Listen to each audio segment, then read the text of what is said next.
Hello all and welcome back to my channel. My name is Katie and today I'm here to tell you about the books that I read during the month of May.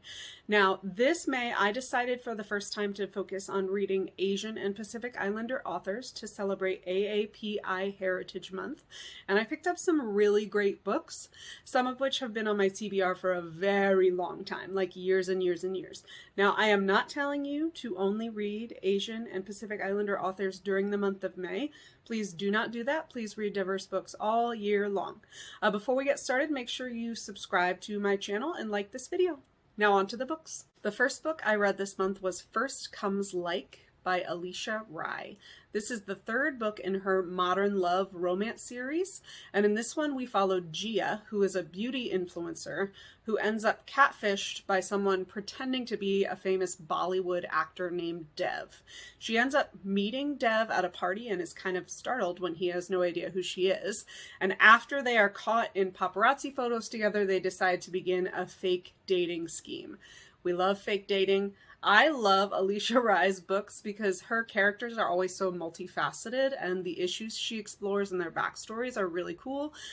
In this one, I particularly liked that Gia is a hijabi influencer. I'd never read a romance about a hijabi heroine before. I will say that I did not like this one as much as I liked the first two, but it was really cute. I stayed up late to finish it. I gave this 4 out of 5 stars. Next, I listened to Crying in Hmart by Zauner. Zauner is the lead singer of the band Japanese Breakfast. Most of this book focuses on her mother's cancer diagnosis when she moved home to care for her mother. She processes her grief by learning how to cook Korean food. The food writing in this memoir is absolutely stunning. I don't read a lot of food memoirs, but it made me want to eat only Korean food for the rest of my life.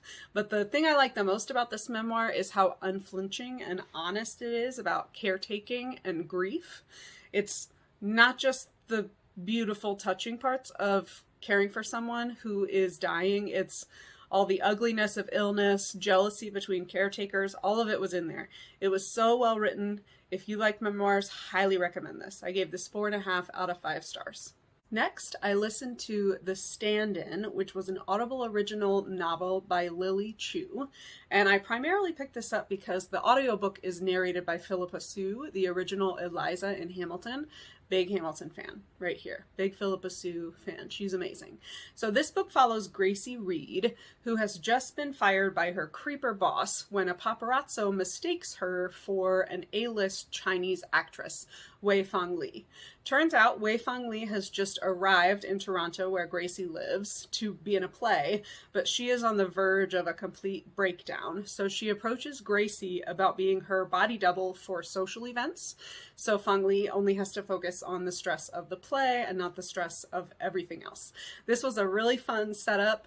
Gracie ends up being escorted around town by Fang Li's best friend, maybe there's something else, rumored boyfriend Sam, and their chemistry was off the charts. It was wonderful. It was glamorous. There were also a lot of really good discussions of mental health and therapy and anxiety medication in this book, which I always appreciate. It was really cute. Philippa Sue did a really great job narrating it. Gave this 4 out of 5 stars.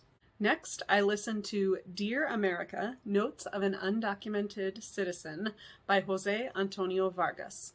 Vargas is a journalist who was born in the Philippines. He was sent to live in the United States when he was 12 years old, and he uses his own memories growing up undocumented to shed light on how broken the United States immigration system is and how hard it is to live undocumented for the millions of people in the United States who want to be citizens and don't have a way to become citizens. He's a really good writer as a journalist, and he added this personal element to it that just made everything so compelling and easy to listen to. I flew through this one. I especially enjoyed how much he had to say about the Asian undocumented experience, which is not something we hear a lot about in the media. If you are looking to learn more about US immigration and being undocumented, I highly recommend this. Gave it 5 out of 5 stars. Next, I finished Last Night at the Telegraph Club by Malinda. This is an incredible young adult novel that's probably going to end up on my top 10 reads of 2022. It was just stunning. Oh my goodness. So this takes place during the 1950s in San Francisco's Chinatown during the Red Scare. And I have not read anything, fiction or nonfiction, about what it was like to be Chinese American living in the United States during all the craziness of McCarthyism and anti-communist sentiment. It stars Lily, who is a young woman living in Chinatown who finds an ad for a male impersonator, and through that ad discovers the underground world of gay and lesbian clubs in San Francisco at that time. This was just a story that no one has ever told before. The author's note talks a lot about how while she was doing research for this book, it was almost impossible to find Asian queer women in even gay histories of the United States and gay San Francisco. Like, they're not there. So I love that she used this novel to tell their stories, because we know they were there. They were just not heard. You know, their stories were not told until now. Obviously gave this book 5 out of 5 stars. Incredible. The best that YA can be, in my opinion. Please read it. Next, I listened to The Trouble with Hating You by Sajni Patel. So in this series of romance novels, we follow a Gujarati community living in Houston. And in this first novel, we follow Leah, who is a very fierce career woman who is kind of using her career to distract from the fact that she has been ostracized from her temple community due to some sort of scandal in her past. So she is ambushed by her father into a meeting with a family of an arranged marriage prospect. She meets the guy that her father wants her to marry and pegs him as arrogant and kind of a jerk. He's very attractive, but she's not into it. And then finds out that Jay, the man she met, has been assigned to her engineering firm as a contracted lawyer. So this is like a hate to love, you know, lots of situations where they're thrown together. I had never read Sajni Patel's books before, but she did a really good job at using the romance to kind of delve into deeper issues in this community. I will say that if you have trauma triggers, particularly for sexual abuse, child molestation, victim blaming, that sort of thing, be very careful, because those are very, very heavy plot points in this novel. I thought the chemistry was off the charts, wonderful. I probably would have given this 5 stars, but Leah comes off as so, like, guarded at the beginning of the book that it almost makes her seem kind of mean and petty. I was kind of like, am I supposed to hate this character? But you figure it out. I'm glad I stuck with it. I gave it 4 out of 5 stars. So because I really did enjoy The Trouble with Hating You, I ended up picking up the second book in the series, First Love, Take 2, again by Sajni Patel. So this follows that same community, and it follows one of Leah's best friends, Preeti, who is finishing up her medical residency and has tried really, really hard to make her parents proud. She's worked really, really hard. She's really set up for a great career, but she is also marred by scandal. And you find out early in the book that you find this out in the first book, that she had a longtime college boyfriend, Daniel, who she broke up with, for reasons. They're kind of like, you don't really know what the reasons are. They're revealed as the book goes on. And at the beginning of First Love, Take 2, she's been broken up with Daniel for 6 years, and they both end up living in the same apartment for a couple of weeks, which means you get like one bed, you get forced proximity. So if you are into second chance romances, this is a book for you. And this book delves into some really deep, heavy topics in the course of the romance, particularly in this one, anti-Black racism in Indian Hindu communities. I thought that was really interesting. That's not something I've ever read about before. This book also had really good therapy and anxiety and mental health rep, which we're always a fan of. We love it. I liked this just as much as the first one, gave it 4 out of 5 stars. Next, I listened to another memoir read by the author, and that was Long Live the Tribe of Fatherless Girls by T. Kira Madden. I think I bought this in an Audible sale just solely based on the title, and I'm really glad that I picked it up this month. So T. Kira Madden grew up in Boca Raton, and she was the illegitimate child of John Madden of the Madden Shoe dynasty, Steve Madden's brother. So because she was involved in this world of privilege, parts of her childhood were very extravagant. Like she did professional horse racing, and then other parts of it were marred by just total instability. Both of her parents suffered from drug and alcohol addiction. Her dad was involved in like Jordan Belfleur and the Wolf of Wall Street stuff somehow. It was kind of crazy to read about. So she is just trying to figure out how to navigate the world in Boca Raton, which is from what it sounds like a pretty white, privileged place, as a young, multiracial, queer woman of color. There was some really heavy, raw stuff in this. I read a couple reviews that were like, man, I'm not sure I could ever be as honest about my childhood as T. Kira Madden is about hers. Trigger warnings in this: domestic abuse, drug and alcohol abuse, disordered eating, sexual assault. Just be aware of all of that. But ultimately, this is a hopeful story about finding other fatherless girls and learning how to make her way in the world. Gave this 4 out of 5 stars. Next, I finally read The Heart Principle by Helen Hoang. This is the 3rd book in the Kiss Quotient series of interconnected romances. The first book in this series, The Kiss Quotient, is probably one of my all-time favorite romance novels, so I have no idea why it took me so long to pick this up. So in this, we follow Anna, who is at a big crossroads in her life. She has just been diagnosed with having autism spectrum disorder. She's experiencing a major creative block. She is a violinist who has gone viral, and she has no idea what to do with all of the publicity and fame that entails. And then on top of all of that, her boyfriend has more or less forced her into an open relationship, saying he needed to make sure that she was the right person for him to commit to by sleeping with other people first, which is just sketchy as hell. So she decides, we're in an open relationship, I'm going to have a fling too. And she meets Quan, who is a side character from the previous 2 books. Quan is just recently returning to dating after having surgery for cancer. This was so great. Quan is wonderful. They are goals together, just the way they communicate, the way Quan helps her deal with all of the different changes happening in her life, including a major change that I don't want to spoil that happens in the midst of the book. But my favorite element of this was Anna coming to terms with what it means to live with ASD as a woman, standing up to her family who don't really believe in mental health diagnoses, which, that stuff hits me in the feels for sure.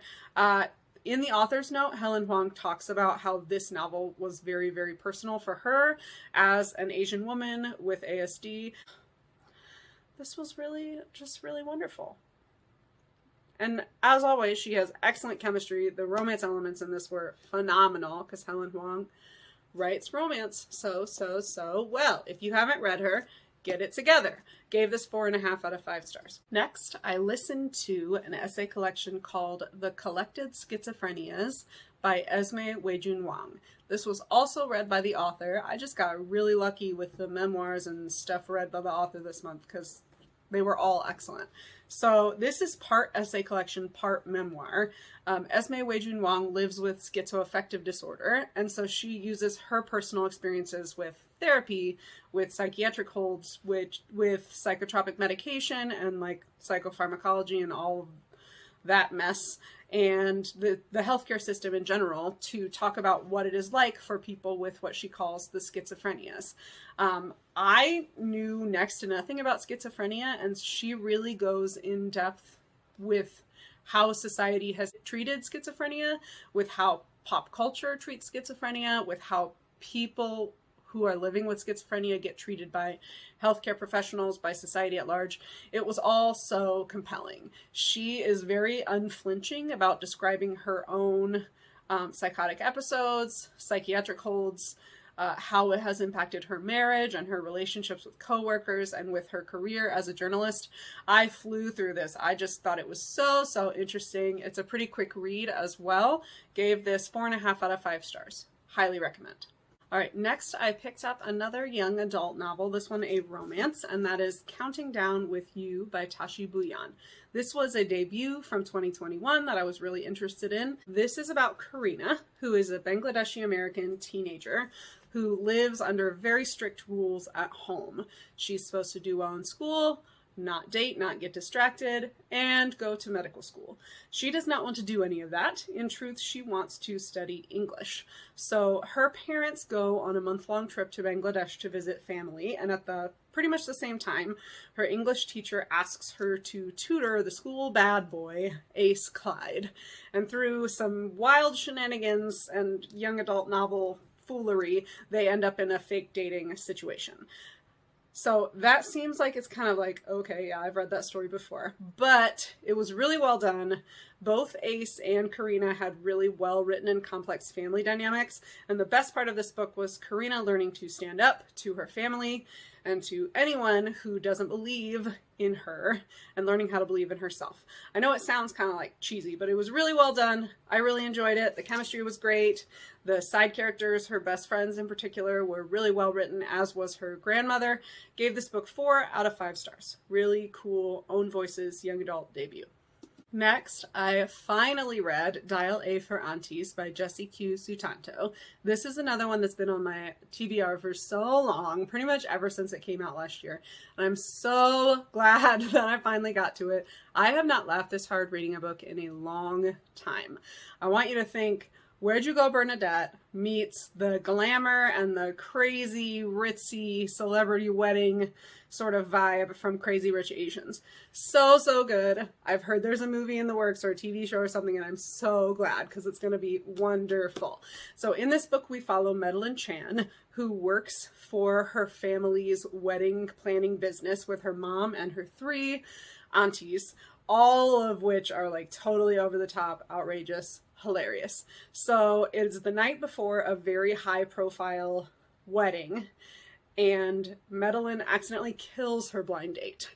And what follows is just 300 pages of hilarity and crazy situation after crazy situation as her aunties and her mother try to help her cover up the murder while at the same time planning and executing this crazy bougie wedding. And then it turns out that the owner of the hotel where the wedding takes place is Medi's college boyfriend, who she sort of he's the one that got away, and she very much regrets breaking up with him, and it's a whole thing. So between the really cute romance and the hilarity of the aunties and the situational comedy, this was gold. I had so much fun reading it. I flew through it, did not want to put it down. Hilarious, guys. I can't wait to pick up the second one, hopefully here in the next month or 2. Gave this 4.5 out of 5 stars. Throughout the month of May, I was also reading in short little pieces Disability Visibility, First-Person Stories from the 21st Century, edited by Alice Hoang. Alice Hoang is the founder of the movement Disability Visibility, and this is her anthology of all sorts of disabled voices. This was truly the most intersectional social justice anthology that I've ever read. It was everything from classic pieces in disability justice, like Harriet McBride Johnson arguing with a philosophy professor who is calling for the infanticide of disabled babies, to a young fashion designer who is designing clothing specifically for transgender and disabled bodies, to a young woman's experience on the New York City paratransit system. It was just interesting, compelling, thought-provoking essay. Boom, boom, boom, boom, boom, one right after another. This is truly an anthology you could pick up and turn to any page and learn something new. I know very little about disability justice and the movement, and I'm trying to learn more. This was the perfect place to start because I now am following like all 40 different contributors on Twitter and reading about the interesting activism that they're doing.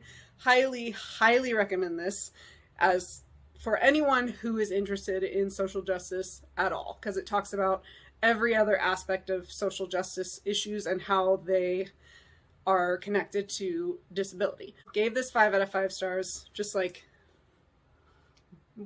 maybe the best nonfiction I've read this year. It was so good. The last book I read during the month of May bled into June a little bit just because it's like a monster. It's like 800 pages long. I picked this book up on Audible in like 2015, like right after I got the Audible app, and I have been afraid of it, which is why I'm just now reading it. And that is A Little Life by Hania Yanagihara. Every person I've talked to who has read this book has said some sort of variation on, this is one of my favorite books I've ever read, and it tore my heart into a million pieces, and I cried so much, and it just shredded me. And I was like, great, you're making me not want to read this book, guys. So I finally picked it up because it's considered a modern classic, and so A Little Life follows 4 friends who meet at the start of their college careers, and it basically follows them through the rest of their lives with flashbacks to what happened to them before they met each other. So it is a book about friendship, it is a book about relationships, it's a book about families, both biological and found. It's a book about trauma and heartbreak and disability and depression. It's a book about life, guys. And what made this book so special and enjoyable to read was how much you get to know and care for each and every character, but particularly the character of Jude St. Francis. Maybe now one of my favorite characters in literature. He's going to stay with me forever. Like, I finished this book a couple weeks ago now, still thinking about it, once every couple of hours. Whew, it is a heavy book. It did, in fact, tear my heart to shreds, like everyone promised it would. But it's worth reading. It's worth getting through, despite how chunky it is. I picked it up at a bookstore the other day and was just like, yeah, that looks like a 40-hour-long audiobook. But I'm so glad that I read it. Gave it 5 stars, but please be aware that pretty much every trauma trigger you could think of is present in this novel, but particularly triggers around sexual abuse and sexual violence and self-harm and suicidal ideation and suicidal thoughts. So please just be careful if those sorts of topics are triggering for you, because they're very, very important plot aspects of the novel. Oh my gosh, it was so good, guys. I'm so glad I finally read it. Like, that's a big check mark off of the TBR. 5 stars. So I did not realize how many incredible books that I read during the month of May, but that's it. That's everything that I read and listened to. If you have any recent favorites by AAPI authors, please let me know in the comments down below. And for now, that's all she read.